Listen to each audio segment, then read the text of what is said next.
안녕하세요 여러분. 오늘은 여러분들하고 좀 재미있는 이야기를 나눠볼까 합니다. 주변에 계시는 분들이 저한테 요새 이런 질문을 많이 하세요. 제가 미국에 온 지 이제 10년이 넘었는데 어떻게 생각하냐? 한국에서 온 결정을 잘했다고 생각하냐? 행복하냐? 이런 질문 많이 하세요. 저는 그렇다라고 이렇게 긍정적으로 이야기를 하는데요. 돌이켜보면 제가 만약에 이런 어떤 성격적인 특성들, 기질들을 갖고 있었다면 훨씬 더 미국 생활에 빨리 적응하고 지금보다 더 행복한 삶을 살 수 있지 않았을까 이런 생각을 해보기도 하거든요. 그런 것들 중에서 한 5개 정도 제일 중요하다고 생각되는 것들만 모아서 여러분들하고 말씀을 나눠보려고 하고요. 혹시 여러분들께서 미국에 오실 의향이 있다 그러신 분들은 한번 제 말씀 들어보시고 여러분들은 과연 이 중에서 몇 개의 특성을 갖고 계신지 한번 생각해 보시면, 그래서 여러분들이 갖고 계신 특성이 많으면 많을수록 여러분들이 미국 이민을 결정하시는데 보다 자신감을 가지고 결정하셔도 좋을 것 같습니다. 첫째로는 스스로 문제 해결하는 거예요. 미국에 처음 오면 당연히 모든 게 낯설고 잘 모르니까 뭐를 어디서 어떻게 해야 될지 또 누구한테 뭘 물어봐야 될지 잘 모르잖아요. 그러다 보니까 자연스럽게 이제 주변에 있는 한국 분들을 찾는 경우가 많은 것 같습니다. 왜냐하면 그분들하고 얘기를 하면 우리말로 하니까 훨씬 쉽고 또 알아듣기가 편하고, 그리고 나보다 먼저 미국 생활을 했으니까 내가 필요한 것들을 알고 계실 거다 생각해서 이제 문의하게 되는데요. 문제는 그럴 경우에 그분들이 전문가들이 아니기 때문에, 또는 뭐 그분들이 그냥 살았던 경험으로 개인적인 얘기를 해주기 때문에 틀린 정보가 많을 수 있다는 거죠. 저 같은 경우에도 저희 가족들을 데리고 와서 처음에 이제 그 의료보험을 사야 되는데 이걸 어디서 어떻게 사야 될지 잘 모르겠더라고요. 의료보험이 뭐가 있는지도 모르겠고, 그래서 그 한인 주소록 있잖아요. 한인 주소록을 찾아서 그중에 이제 그 보험 하시는 분들 중에서 그냥 찍어서 연락을 하고 카페에서 만나서 그분이 이제 추천해 주시는 것을 샀어요. 사정 얘기를 했죠. 나 처음 와서 잘 모르니까 좋은 거 추천해 주세요. 그랬더니 이거 하면 된다고. 이거 제일 좋은 거라고. 그러시더라고요. 그래서 그냥 샀어요. 그랬더니 나중에 알고 보니까 보험 중에서도 제일 프리미엄이 비싸고 그러면서도 혜택은 거의 없는 그런 거더라고요. 그리고 미국에서는 나한테 어떤 문제가 있어도 아무도 도와주지 않는다라고 보셔도 무방해요. 물론 그럴 때 주변에 있는 한국분들한테 도움을 요청하고 뭐 정보를 얻고 하지 말라는 게 아니라, 그렇게 물어보거나 했을 때에 얻게 되는 정보는 여기 하나의 참고로만 하시고 결국에는 내가 스스로 알아보고 결정하고 그리고 그 결과에 책임을 져야 돼요. 그렇게 하는 것이 지금 돌이켜보건대 미국 생활에 최대한 빨리 적응하는 그런 방법 중에 하나인 것 같습니다. 그리고 혹시 여러분들께서 참고로 여러분들께서 뭘 잘 고치시는 분이다 그러면 되게 좋아요.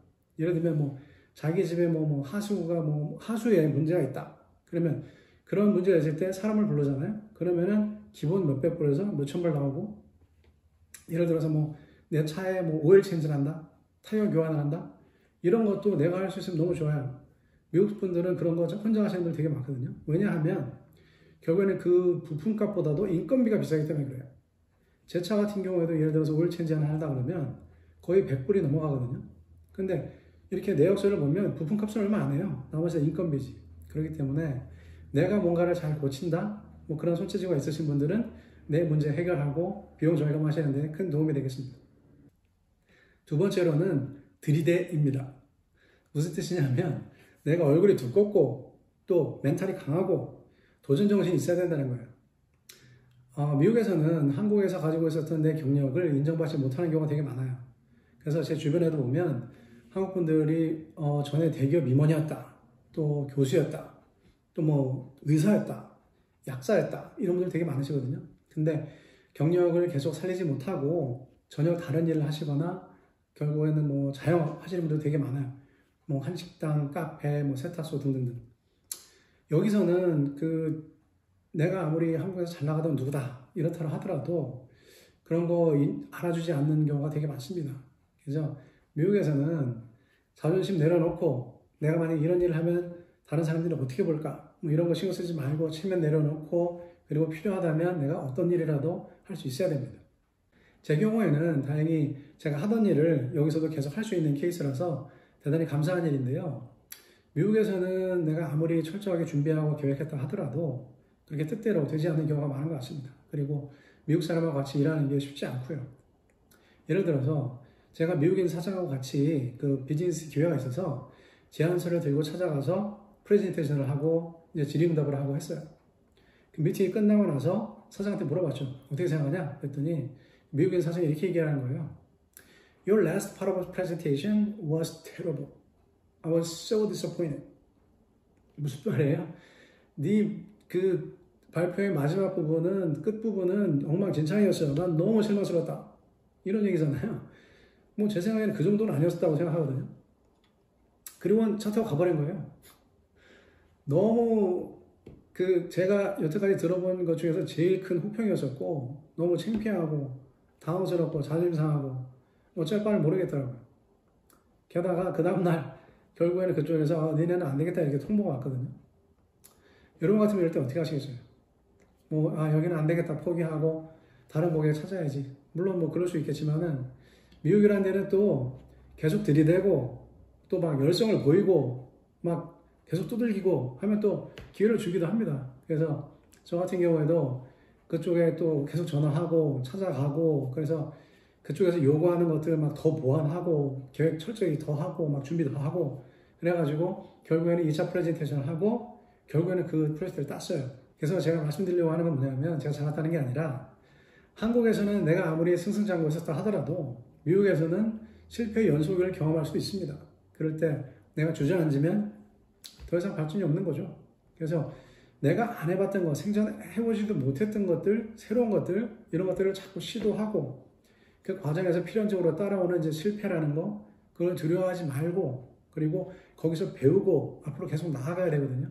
근데 저 같은 경우도 사실 많이 부족합니다. 그래서 실패가 두렵다 보니까 뭘 자꾸 새로운 걸 하려다 보면 이제 주저하게 되고 하는데요. 그럴 때마다 스스로 다독이면서 노력하고 또 새로운 걸 시도하고 하려고 하고 있습니다. 세 번째로는 차분한 마음입니다.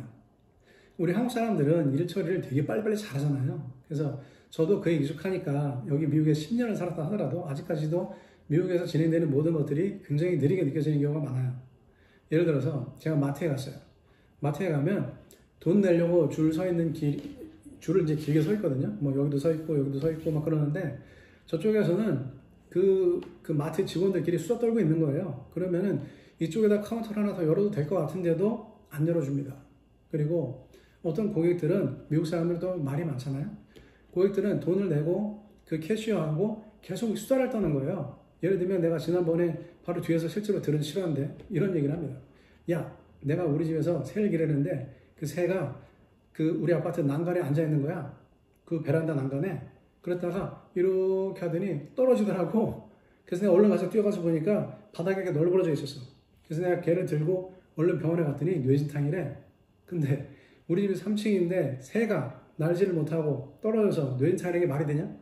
그랬더니 또 그 캐시어는 어머머머 어떡하니 이러는 거예요. 이런 얘기들을 수다들 떨고 있어요. 그러면 여러분은 어떻게 하시겠어요? 여러분이 바로 제 입장이에요. 내가 바로 뒤에 있었다. 그러면 나 빨리 돈 내고 가야 되는데 가가지고 여보세요 빨리빨리 합시다. 돈 냈으면 끝내고 뒤에 사람들 기다리는 게 안 보여요? 이러고 싶죠? 근데 어떻게 해야 됩니까? 기다려줘야 됩니다. 기다려줘야 돼요. 또 운전하는 것도 보면 우리 한국 분들 운전 무지하게 잘하시잖아요. 빨리빨리 잘하시잖아요. 근데 여기서는 좋게 말하면 안전운전이고 너무 느려요. 제가 우리 집 올라가는 길이 외길인데요. 상당히 자주 올라가는 길이 막히거든요. 그래서 막혀서 올라가다 보면 저 위에 또 무슨 사고가 났나 보다 이렇게 생각하고 올라가 보다 보면 아무 일이 없어요. 근데 결국에는 가서 보면 결국엔 맨 앞차가 그냥 시속 15km로 가는 것 뿐이에요. 그러면은 뒤에 따라가는 차가 얼마든지 빵빵하고 좀 앞에 차를 좀 푸시할 수 있을 텐데 절대 그런 경우가 없습니다. 그냥 따라갑니다. 그리고 제가 코스코를 가요. 예를 들면 뭐 그런 마트에 갔을 때 주차장에 붐벼요. 그러면은 어느 날은 코스코를 갔을 때 주차장에 자리가 없어서 빙빙 돌고 있는데 저기 한 사람이 나와요. 카트를 끌고 그 사람 따라갔죠. 카트를 이제 차에다 다 싣고 차에 타요. 그럼 이제 거기 가려냐고 기다리죠. 2분, 3분, 4분 지나도 안 가요. 속에서 뭘 하는지. 그럼 어떻게 해야 됩니까? 가가지고 여보세요. 당신 내가 기다리는 거 봤잖아. 왜 당장 빨리 빼. 이랬으면 좋겠죠. 어떻게 해야 됩니까? 기다리셔야 되죠. 아니면 다른 일 찾든지. 한국이라면 즉시 해결이 될 수 있는 일도 여기서는 시간이 많이 걸리는 경우가 비일비재합니다. 속 터지죠. 그래도 여기서는 매사에 참고 기다리고 할 줄 알아야 됩니다. 네 번째로는 오픈 마인드입니다. 미국은 이민자의 나라잖아요. 그래서 온 세상 사람들이 다 오죠. 그래서 다양성을 존중하는 게 굉장히 중요합니다. 이게 뭐 여러분들 다 아는 얘기일 수도 있고 말은 쉬운데 현실적으로 직접적으로 이 생활하고 일을 하다 보면 그게 쉽지만은 않아요. 뭐 물론 한국에서도 우리 한국 사람들끼리 일을 한다 하더라도 서로 다른 생각들이 있고 뭐 의견이 다르고 뭐 방식이 다르고 할 수 있죠. 하지만은 우리는 같은 그래도 문화권에서 자라고 배우고 한 사람들이기 때문에 훨씬 관리가 쉽죠. 예를 들면 회의를 한다. 그러면 그 안에서 의견이 서로 분분하다 하더라도 웬만하면 제일 그 상사, 그 최상위자의 의견을 중시하고 뭐 그분들이 뭐 이렇게 하는 걸로 합시다 이런 식으로 정리하면 매듭 짓고 넘어가는 그 일이 굉장히 빠르게 진행되는 경우가 많이 있는데요. 미국에서는 아무리 팀장이라 하더라도 그냥 그분도 팀의 멤버일 뿐이고 팀 멤버들은 신입사원이든 중견사원이든 할 거 없이 그냥 자기 하고 싶은 얘기 다 하고 그러다 보니까 어떤 경우에는 뭐 배가 산으로 가기도 하고요. 그래서 의견이 워낙 다르고 방식이 틀리고 뭐 하기 때문에 그 의견들을 조율하고 또 정리하고 하나를 매듭짓고 넘어가는 데 시간이 굉장히 많이 걸립니다. 그래서 내 것만 맞다고 고집하지 말고 그리고 편견 갖지 말고 뭐 편견이 뭔가요? 뭐 예를 들면 뭐 미국 사람들은 다 이래 뭐 백인들은 뭐 다 이래 뭐 이런 것들이죠. 예, 그런 거 버리고 상대방이 얘기하는 거 잘 듣고 이해하려고 노력하고 또 왜 저러는지 이해하려고 노력하고 또 거기서 합의하고 또 그 사람들이 장점이 있으면 또 내 걸로 만들고 이런 것들을 여러분들이 할 줄 알면 미국 생활에 굉장히 도움이 됩니다. 다섯 번째로는 준법 정신입니다. 미국 사람들은 어떤 지침, 규범, 그리고 매뉴얼 이런 거를 적혀 있는 대로 합니다. 그리고 미국 법이 워낙에 엄격하고 처벌이 굉장히 세잖아요. 그래서 뭐 그까이 거 뭐 대충 이렇게 하면 되는 거 아닌가? 뭐 이렇게 생각하면 그런 마인드를 가지고 오면 큰일 날 수가 있어요. 예를 들면 뭐 그냥 운전하고 가다가 밖에 뭐 하나 버렸다. 뭐 그러다 걸리면 벌금이 최소한 100불에서 1000불이에요. 그리고 최소한 8시간 이상 그 쓰레기 줍는 거 해야 되고 또 만약에 DUI다. Driving Under the Influence라고 하죠. 쉽게 말해서 음주운전 하다 걸렸다 또는 뭐 마약하고서 운전하다 걸렸다 그러면 그거는 뭐 누구를 막론하고 그 자리에서 체포되고 감금되고 운전면허 그 뭐죠 서스펜드 되고 그리고 특별한 그 만약 음주운전하다 걸렸으면 특별한 그 음주운전 그 교육 프로그램 몇 개월 동안 이수해야 되고 그리고 사회봉사해야 되고 이게 보통 정신적으로 육체적으로 또 금전적으로 힘든 일이 아니에요. 그리고 뭐 세금 같은 거 어때요? 한국 같은 경우에는 사실 개인적인 생각이지만 보면 좀 힘이 있고 권력이 있고 뭐 이런 분들을 좀 많이 봐주는 경향이 있는 것 같아요. 그리고 내가 만약에 그렇게 뭐 좀 탈루한다든지 세금을 좀 이렇게 안 내고 해서 뭐 뭐를 해서 뭐 돈을 만약에 뭐 불법적으로 뭐 100을 벌었다. 그러다가 잡혀도 내가 결국에는 벌금을 낸다든지 뭐 감옥을 간다 하더라도 결국 내가 그 토해내는 거는 내가 해먹은 거에 한 10%, 20%? 뭐 이 정도를 그 토해내는 것 같아요. 그렇게 따지면 뭐 누구라도 그렇게 하려 하지 않겠어요? 뭐 만약에 하다 안 걸리면 다행이고 안 걸리면 그뿐이고 걸려도 내가 해먹은 것보다 덜 내니까 내가 더 이익이라 생각할 수 있잖아요. 근데 미국에서는 그게 완전히 반대죠. 굉장히 큰일 나죠. 그래서 제가 아는 사람 같은 경우에도 자영업을 하셨던 분인데 그분이 그 세금을 적게 내려고 그 버신 그 수입, 그 다음에 이익 이런 것들을 좀 이렇게 좀 조작을 해가지고 이제 세금을 냈어요. 세금을 냈어요. 안 낸 게 아니라 덜 냈죠. 이제 그만큼 덜 냈는데 결국 몇 년 그렇게 하다가 결국엔 잡혔거든요. 그래서 그 양반 같은 경우에는 그만큼 안 낸 거에 한 8배인가 거의 10배쯤을 다시 냈어야 돼요.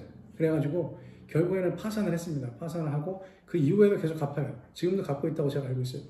그래서 미국 같은 경우에는 그런 거 잘못하다가 한번 걸리면 완전히 거지가 되는 그런 케이스가 굉장히 많습니다. 그리고 취직할 때도 뭐 공무원직뿐 아니라 사기업이라든지 또는 뭐 비영리 단체라 하더라도 그 백그라운드 체크라고 그러죠. 그 백그라운드 체크를 해서 혹시라도 내가 어떤 범죄 사실이 밝혀지면 그 지원자로서의 자격이 박탈이 됩니다. 예, 그래서 미국 같은 경우에는 아무리 작은 거라 해도 예, 철저하게 지키는 게 맞습니다. 그래서 준법 정신에 투철하면 예, 현지 생활 하시는데 굉장히 도움이 되겠습니다. 오늘은 여기까지인데요. 여러분들 미국에 오실 생각이 있으셨다면 도움이 되셨으면 좋겠고요. 여러분들 어떻게 보셨는지 아래 코멘트 남겨주시면 감사하겠습니다. 그리고 오늘 영상 마음에 드셨다면 좋아요 그리고 구독 꼭 눌러주시면 감사하겠습니다. 그럼 저는 또 다음 비디오에서 뵙겠습니다. 감사합니다.